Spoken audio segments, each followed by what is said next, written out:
to me. Spanish girl, turn around. Spanish girl, touch the ground. Spanish girl. Do the split. Spanish girl, count to 6. 1, 2, 3, 4, 5, 6. Hi everyone, we're the Canon Book Club and welcome back to our channel.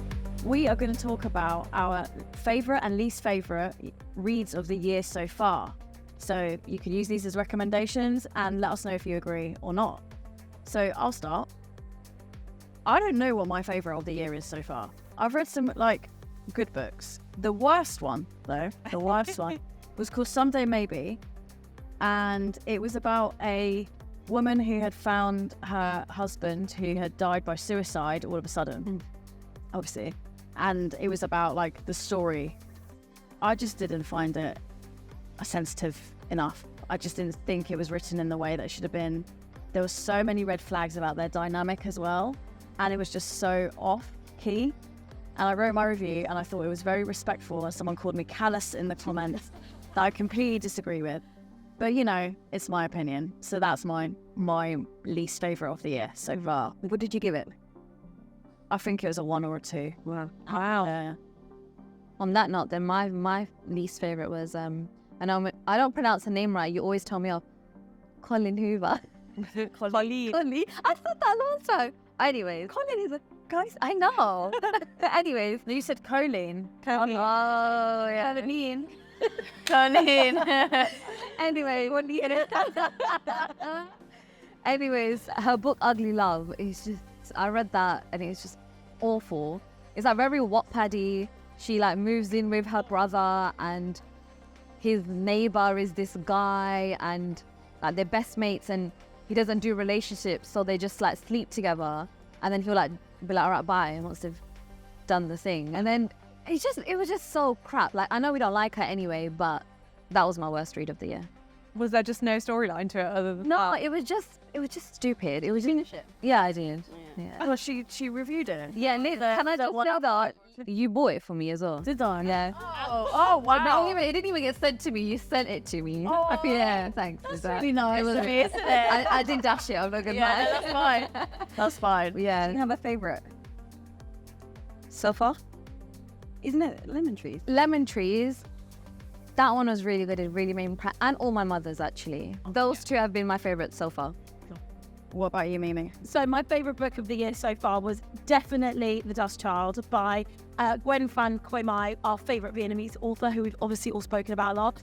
It's a story about the children that resulted, the Amerasian children that resulted from the relationships between the American soldiers and the Vietnamese women during the Vietnam War. There's 3 threads that run through it. It's utterly beautiful and heartbreaking. So well written. The research. I mean, we are absolutely biased, I know, because we know how much work she puts into these novels because she tells us. But there is so much work that has gone into these novels. And what I loved was when we were fortunate enough to do her launch here in the UK, she talked to us about how her research has led to her reuniting these families. Yeah. And she had so many examples of where children have been reunited with their fathers and their mothers through the work that she has done. And it's so, it's one of those things where the fiction bleeds into the fact so much, but you never feel preached at. It's just such a beautifully written book, and I will happily recommend it to anyone who needs something to kind of get stuck into. But also The Mountain Sing. The Mountain Sing first, yeah. is definitely, for me, of the two, the better book. Mimi, I love what you said about books that have multiple threads that come together, because I think my favourite book so far that I've read this year is definitely A Spell of Good Things by Ayobami Adebayo. That also has 2 different running threads of the story that eventually come together at the end in a really crazy and explosive way. I loved it that there were 2 perspectives of a young boy and a more older woman living their lives in the same place, but very, very different ones. And you never ever think that their stories will collide, but they do. And it's incredible. And it's such a well-crafted story. Yeah. I can't recommend that one enough. Really, really loved that. It's a clear favourite for me this year. So I hated the ending. I hated it. As in, it was a great book. Yeah. Didn't know what was going on. But it was a frustrating ending that I was like, oof, why did she do it like that? But obviously, having spoken with the author, we understand why she did it. It's a snapshot on Nigerian society. Yeah. where there's just, so many things going on. There's like the rich and the poor, the divide. Yeah, a divide. Education, class, like you name it. So yeah. Well, there's so much going on, but it's so beautifully written, and the characters are just they're just incredible. They're so deep, and they have so much to say.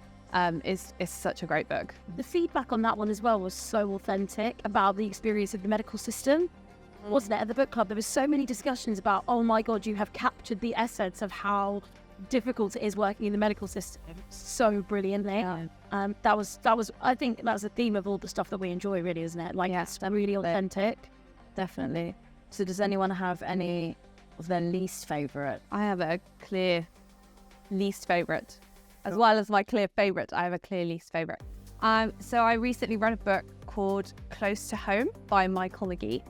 I was thinking, I don't often read books from a male perspective.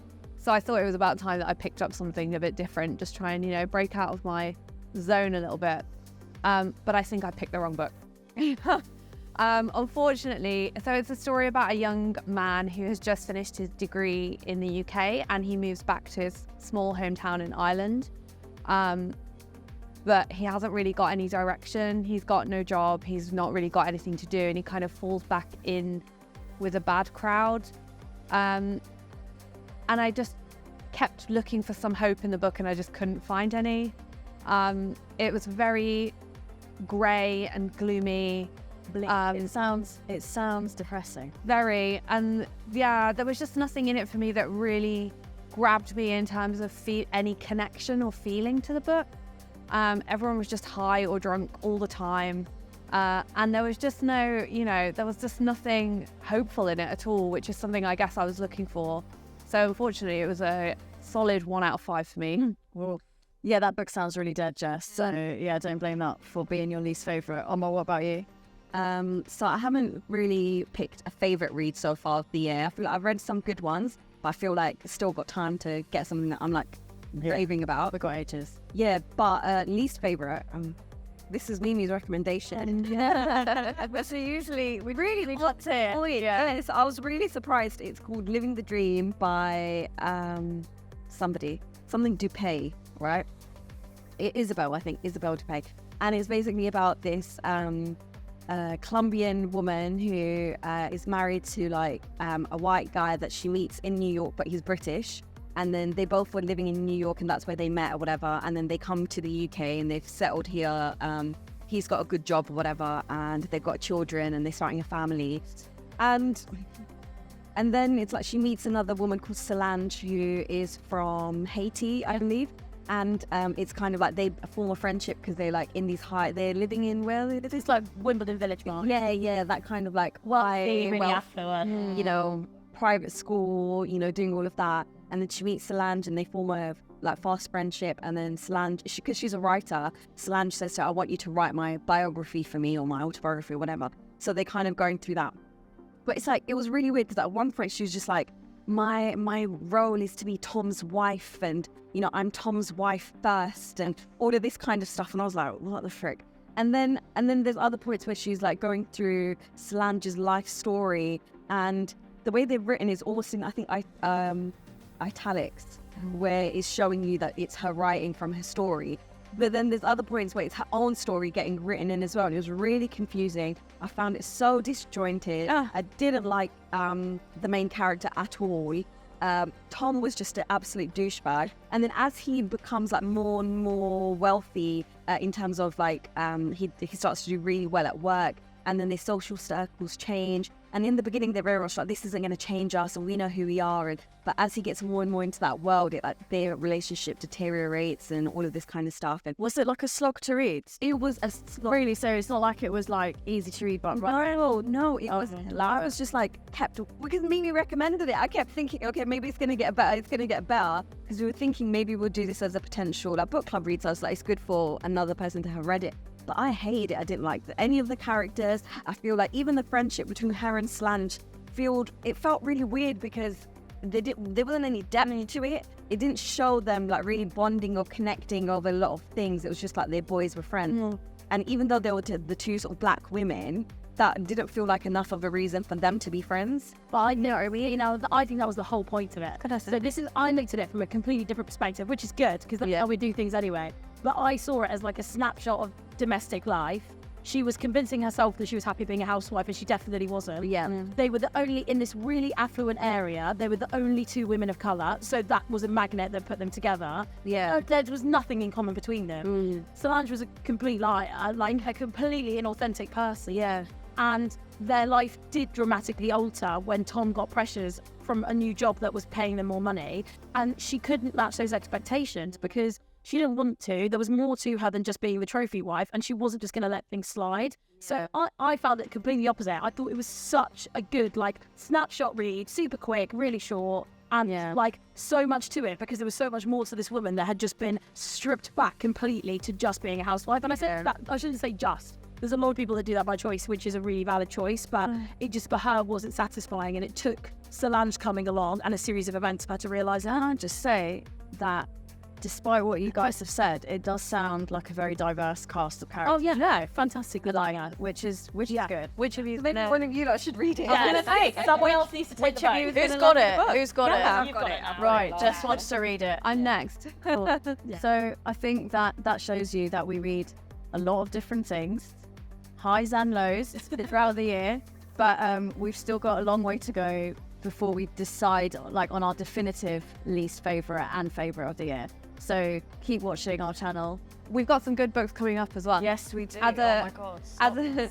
Stop Rewind that that. whole thing. Rewind that. Wow. As well as our individual choices, we've also got some things that we're reading as a group. A couple of really good ones coming up. So our first choice is called Wandering Souls by Cecile Pin, and I'm really excited about picking this one up. Amazing. I've read this, and this is from a British Vietnamese voice, and it's like I don't even want to spoil it. Please read it. Yeah, it's just so good. Like, we've read a lot of Vietnamese American perspectives, and this is the first of its kind, I believe. And I saw the author speak about the book, and it was just so good, so good, so good. And it's about the the actual immigrant struggle. So having left Vietnam, coming to the UK, a family being completely split up, and the struggles that they face having been here. Less of a focus on Vietnam itself, but a little bit in the beginning. And it's just real. Like, not everybody has a rags to riches story. Not everybody has a massive success moving overseas. It's not always the greatest choice. Yeah. But sometimes it's an essential one that has to happen. So that one's amazing. And I think our second choice, Tanya's read already, right? It was one of your favorites. Yes. The As Long as the Lemon Trees Grow, I think me and you have read that book. And you guys are yet to read it halfway through. Yeah. Love that book. It's just done so well, really emotional. You cried. I cry reading most books, but I did cry reading this one. Yeah, it's about the Syrian revolution and the struggles that the people face while they're there. It just literally gives a story behind the faces. We don't really read or hear much about what's continuing there On the ground. Yeah. And yeah, it was such an eye-opening book, so well written. It's in the young adult category, which I was surprised about, to be honest. I don't get really surprised. Yeah, don't get me wrong, it is graphic, and I think it's still appropriate for young adults to read. But I don't think it should be branded as that, because then I think it alienates everyone else who should be reading it. I think the author is Canadian Syrian background, and yeah, it's just such a good book. Do you think it's because the characters are must be young? Yeah, they're not that. They're not they're late teens, they're early 20s. Yeah, but still, no, there's still the stuff that's happening to them. It deserves a wider readership, and I hope that the book is not being limited to just young adults, because that's what it's been branded as. So, yeah. Anyway, so those are the books that we definitely recommend that you read. And thank you so much for listening to what we've got to say. We are really excited to hear from you guys, and we'll be back with our definitive best and worst books later on in the year. Thank you very much.